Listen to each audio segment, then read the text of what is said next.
मित्रों राम राम। मेरा भारत मेरी बात चैनल पर आपका स्वागत।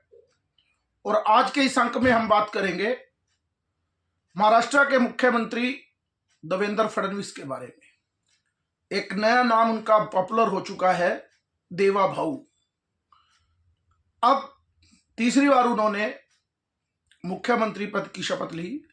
5 साल का पहले 2014 में कार्यकाल पूरा किया, फिर 2019 में 3 दिन की सरकार बनाई, जबकि उनके नेतृत्व में पूर्ण बहुमत बीजेपी और शिवसेना को मिला था। लेकिन उद्धव ठाकरे ने धोखा किया और वो सरकार टूट गई। फिर उसके बाद 2.5 साल के बाद वो उप मुख्यमंत्री बने और आज वो फिर दोबारा से मुख्यमंत्री बन गए। एक बात उन्होंने जब विपक्ष के नेता जब वो बने तो उन्होंने कही थी, क्योंकि उनके साथ धोखा किया था, तो उन्होंने कहा था कि मेरा पानी उतरता देख मेरे किनारे पर, मकान मत बना लेना, मैं समुंदर हूं लौट कर फिर आऊंगा। उन्होंने जो बात कही थी आज फिर वो बात चरितार्थ हो गई। अब हम बात करते हैं कि किस तरह से ये व्यक्ति इतनी छोटी उम्र में, यानी कि पूरे देश में दूसरे नंबर की छोटी उम्र में, जब उनकी उम्र केवल 44 वर्ष थी तो वो मुख्यमंत्री बन गए थे। आज उनकी उम्र 54 वर्ष की है।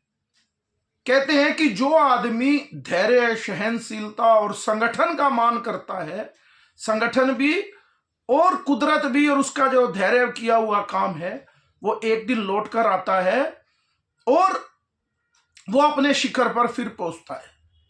जैसे कि बात कर रहे हैं देवेंद्र फडणवीस की, 22 साल की उम्र में वो पार्षद बन गए थे। 20 साल की उम्र में वो एबीवीपी से जुड़े 1990 में, और 22 साल की उम्र में वो नागपुर से नगर सेवक वहां कहते हैं, वैसे हम यहां बोलते हैं निगम पार्षद।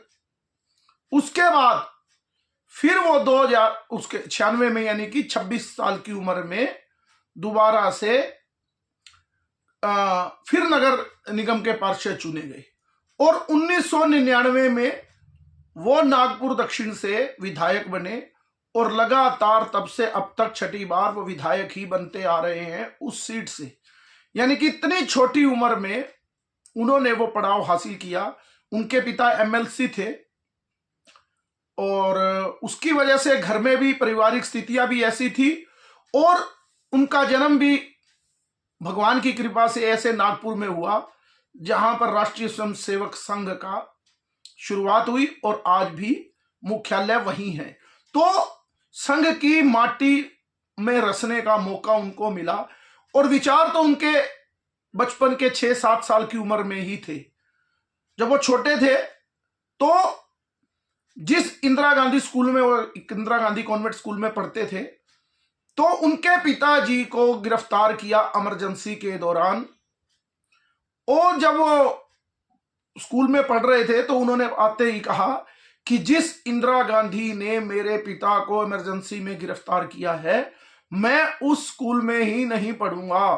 फिर वो सरस्वती विद्या मंदिर जो संघ का होता है उसमें उन्होंने पढ़ाई की और लॉ की, और फिर जर्मनी की उससे उन्होंने एमबीए का भी, मैनेजमेंट का भी एक कोर्स किया, डिप्लोमा किया।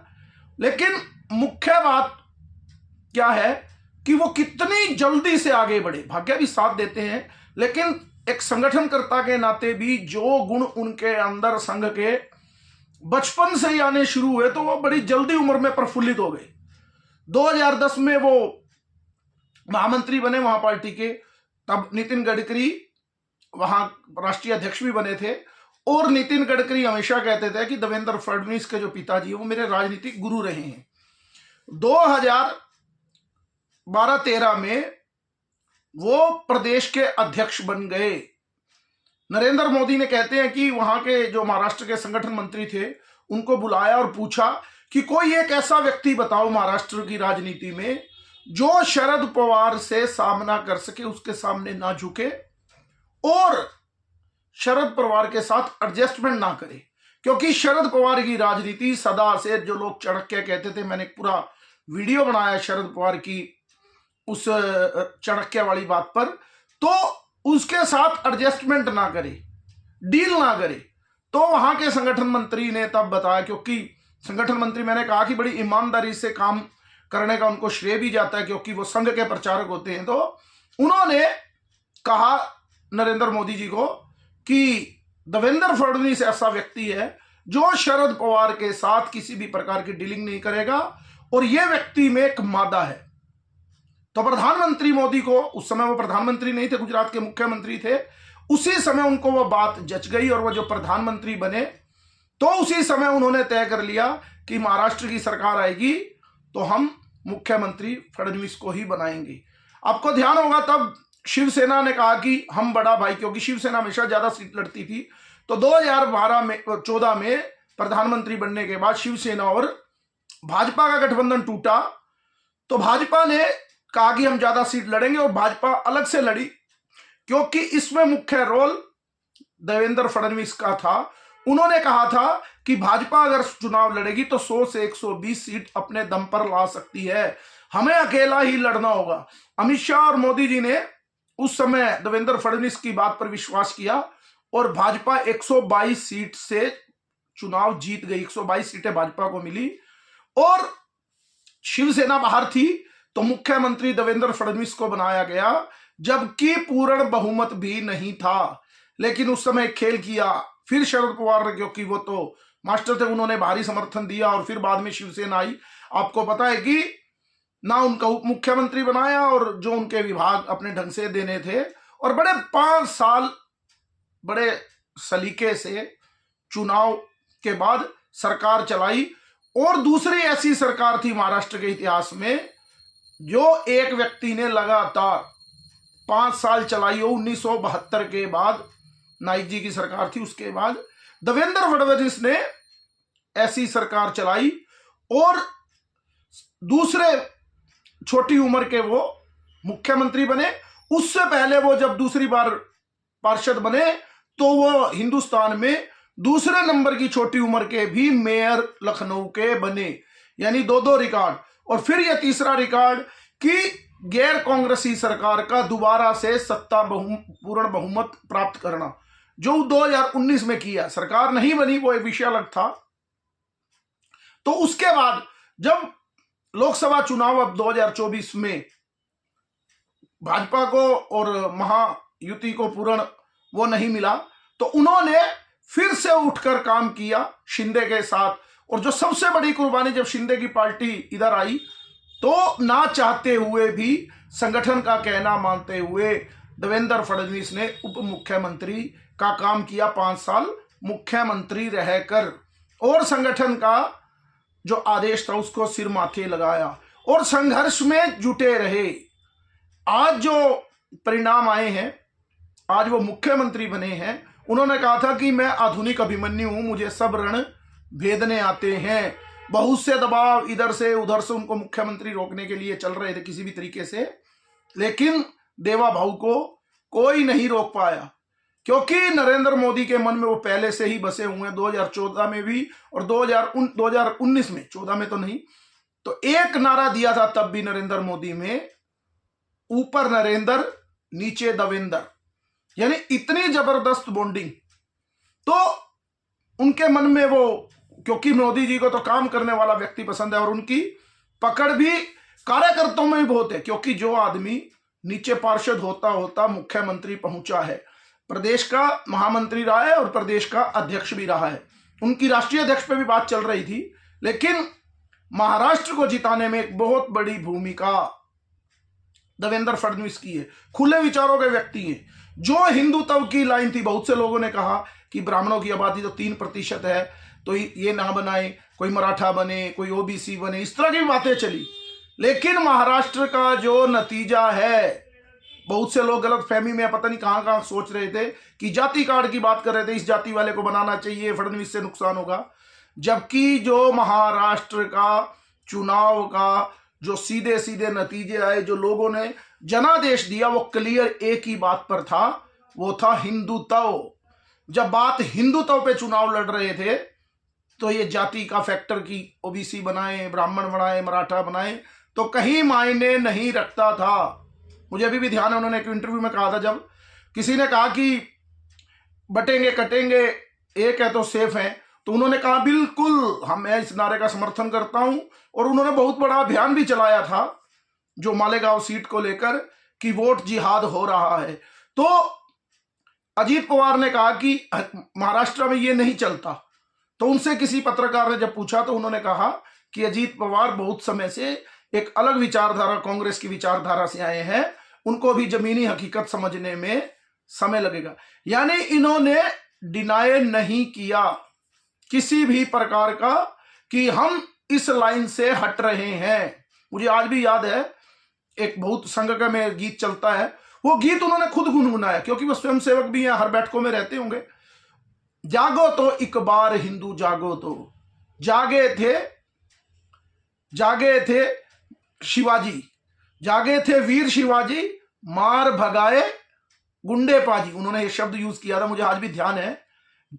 तो एक हिंदुत्व की भावना को लेकर वो कितने सक्रिय थे। जागे थे गुरु गोविंद प्यारे, धर्म पे चारो पुत्र वारे, वार दिया परिवार हिंदू जागो। यानी हिंदू जागरण की लड़ाई भी वो सीधी सीधी लड़ रहे थे महाराष्ट्र में भी अपने विचार को लेकर, और बिल्कुल पूरी तरह स्पष्ट उनका विचार था। और वो संघ की पसंद तो एक नेचुरल बात है कि जिस तरह का उनका विचार है, जो आइडियोलॉजी है और स्पष्टवादिता जो थी उनकी, उसका उनको परिणाम मिला। इसके मुख्यमंत्री बनने के पीछे और भी बहुत सी कारण है और बहुत कुछ सीखने को है कि जो व्यक्ति अपना धैर्य और अपनी आइडियोलॉजी छोड़ देता है उसकी क्या हालत होती है। आपको ध्यान होगा अभी भी इसी चुनाव के नतीजे, उद्धव ठाकरे उन्होंने अपनी आइडियोलॉजी को छोड़कर दूसरी तरफ गए। आज वो शिवसेना किस रास्ते पर खड़ी है। देवेंद्र फडणवीस वहां पर कितने बड़े बड़े नेताओं के बीच में से निकले, जो अभिमन्यु की मैं बात कर रहा था। आप कल्पना कीजिए भाजपा में उस समय नितिन गडकरी जब वो अध्यक्ष बने, गोपीनाथ मुंडे उनका वर्चस्व था, उनके बीच में से वो प्रदेशाध्यक्ष बने और मुख्यमंत्री की कुर्सी पर पहुंचे। और सामने कौन, अब पहले शरद पवार को निपटाया, उद्धव ठाकरे जिसकी पूरी एक लेगेसी है, भाजपा जिसके नाम से नारे लगाती थी बाला साहब ठाकरे, उनकी लेगेसी के साथ उद्धव ठाकरे, उनको निपटा दिया। शरद पवार का चाणक्यपन निपटा दिया और अजीत पवार को अपने नीचे ले आए। अब एकनाथ शिंदे से भी मामला चल रहा था तो वो मामला भी सेटल करके उनको भी उप मुख्यमंत्री बनाने का काम किया। छोटी सी उम्र में ही कितनी बड़ी कला उनके अंदर है, ये अपने आप में दर्शाती है। और नरेंद्र मोदी तो ऐसे हीरे चुनने के लिए विख्यात भी हैं। जब वो बचपन में ही थे, जब वो मेयर बने, मुझे ध्यान है कुछ पढ़ा था मैंने एक बार उनके बारे में, उनके घर में प्रमोद महाजन का आना जाना था क्योंकि उनके पिताजी एक अच्छे राजनेता थे, एमएलसी थे, संघ के करीब थे और नागपुर में रहते ही थे। तो बहुत से नेताओं का उनके घर आना जाना था। जब वो 26 साल 27 साल के थे, दोबारा नगर निगम के वो पार्षद बने, तो उनके घर सब लोग बैठे थे। तो किसी ने फोन पर बात की प्रमोद महाजन से। उस समय प्रमोद महाजन महाराष्ट्र में बीजेपी के, भाजपा के बहुत बड़े नेता थे। 96-97 में आपको ध्यान होगा वाजपेयी जी के सिपा सलार होते थे वो। तो वहां पर उसी समय फोन किया तो प्रमोद महाजन जी ने एक बात कही। जैसे ही फोन आया उन्होंने कहा कि देवेंद्र फडणवीस ही मेयर बनेंगे, बाकी आप अपना काम करिए, सभी अपने काम पे लगो। एक ही बात पे स्पष्ट। तो उसी दिन से उनका भाग्य खुलता चला गया। और जिस मुंबई में आज लगातार भाजपा का भी एक रिकॉर्ड है, 1995 के बाद 2014 से लगातार तीसरी बार किसी भी पार्टी को 100 सीट नहीं आई। 100 से ज्यादा सीट लेने का रिकॉर्ड भी भाजपा के पास है। और क्या नाम है अपना, फडणवीस इनके अगुआ रहे, चाहे वो 2014 हो 2019 हो। 2014 में 122 सीट, क्योंकि तब 200 सीट से ज्यादा भाजपा लड़ी थी। 165 सीट 2019 में लड़ी, 105 सीट आई। इस बार केवल 148 सीट लड़ी और 132 सीट जीती। और 15 सीट दूसरे उम्मीदवार जो भाजपा के थे, वो एकनाथ शिंदे और अजीत पवार की पार्टी से लड़े, 11 वो भी जीते। यानी कुल मिलाकर भाजपा के कार्यकर्ताओं का मिलाकर पूर्ण बहुमत 160 सीट 62 सीट लड़ने के साथ 145 सीट तक पहुंच जाता है अपने दम पर ही उनके कार्यकर्ताओं का। और एक और बात ध्यान आती है, मुंबई में जहां शपथ ग्रहण आजाद मैदान में रखा गया। उसी मुंबई में 1980 में भाजपा की स्थापना हुई थी। मुंबई में अधिवेशन था 1980 में, याद आती है वाजपेयी जी। उस समय उन्होंने कहा था कि अंधेरा छटेगा, सूरज उगेगा और कमल खिलेगा। तो विश्वास नहीं होता था और 1984 में ही उसी भाजपा की केवल 2 सीटें आई। लेकिन जो आइडियोलॉजी जनसंघ 1952 में बना और आज 2024, 48 और 24, 72 वर्ष हो गए, अपने विचार को कभी भी, देश की एक अकेली पार्टी ऐसी है जिसने अपने विचार को कभी भी नहीं बदला। चाहे वो राम मंदिर का मामला हो, 370 का मामला हो, हिंदुत्व का हो, यूसीसी, आज भी केवल भाजपा उस विषय पर बात करती है। सबकी अपनी विचार बदले। कांग्रेस मिडल को लेकर चलती थी, आज वो लेफ्टिस्ट हो चुकी है, वो अर्बन नक्सलवाद की ओर दौड़ रही है। वो राष्ट्रद्रोहियों का साथ देती है, कभी मुसलमानों का साथ देती है, कभी सॉफ्ट हिंदुत्व बनती है, मंदिर भी चले जाते हैं कभी राहुल। यानी बार बार अपने को बदलना। एक पार्टी थी उद्धव ठाकरे की, उन्होंने भी अपने विचार को बदल दिया। लेकिन मेरा अपना अनुभव है, जो विचार से दूर होता है और जो भाजपा को ऐसे ठुकराता है, उनकी हालत बहुत खराब हो जाती है। अभी आपने अकाली दल का भी पंजाब में हाल देखा होगा, क्या स्थिति हो गई। नहीं तो लगातार भाजपा के साथ वो सत्ता में बने रहते थे। चौटाला ने 2014 में समझौता करने से बीजेपी ने 9 में नहीं किया, और क्या हालत हुई। आज चौटाला परिवार की भी यही स्थिति है। भाजपा को जिसने ठुकराया उसका बड़ा जबरदस्त नुकसान हुआ, जो अपनी आइडियोलॉजी से दूर हो गया। मेरे कहने का मतलब ये केवल महाराष्ट्र की राजनीति के लिए नहीं, ये पूरे देश की राजनीति के लिए एक बहुत बड़ा मैसेज है देवेंद्र फडणवीस का, इस तरह से मुख्यमंत्री बनना। और बहुत सी चर्चा चलती रही, क्योंकि 10 दिन देरी हो गई। वो केवल ये था कि शिंदे कुछ ऐसा ना कहें और उनको मुख्यमंत्री बनाना है। लेकिन भाजपा के मन में क्लियर तय था कि अगर 100 सीट आएंगी तो देवेंद्र फडणवीस ही मुख्यमंत्री होंगे। आपने देखा होगा जिस दिन 2023 में 23 तारीख को 2024 की 23 तारीख को जब नतीजे आए, तो प्रेस कॉन्फ्रेंस कौन कर रहे थे? देवेंद्र फडणवीस। सभी लोग उनके नजदीक थे, सभी नेता उनसे बात कर रहे थे। 1-2 नेताओं को तो शिंदे ने फोन किया कि ऐसे ऐसे आप थोड़ा दबाव बनाओ। वो पहले ही देवेंद्र फडणवीस को फोन करते थे कि शिंदे साहब का फोन आया। यानी कि शिंदे की पार्टी में भी देवेंद्र फडणवीस के लोग थे, तो उनका मुख्यमंत्री बनना तो तय ही था, इतना बड़ा बहुमत आने के बाद। लेकिन मीडिया है, वहां चर्चाएं चलती हैं, क्योंकि देरी भी हुई तो कई चीजें ठीक करने में समय भी लगता है।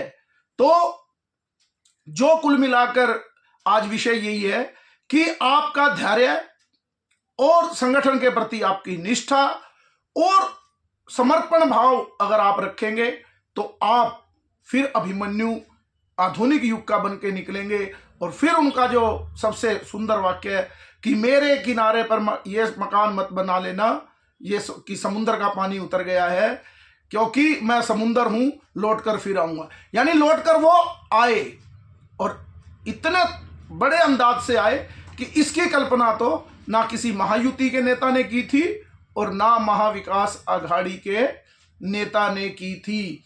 और उन्होंने अपने हिंदुत्व को सबसे मुखर रखा। और कल भी बैठक में उन्होंने कहा, एक है तो सेफ है और मोदी है तो मुमकिन है। आज के अंक में इतना ही। मेरे इस चैनल को लाइक कीजिए, सब्सक्राइब कीजिए और ज्यादा से ज्यादा शेयर कीजिए। भारत माता की जय। वंदे मातरम। जय श्री राम।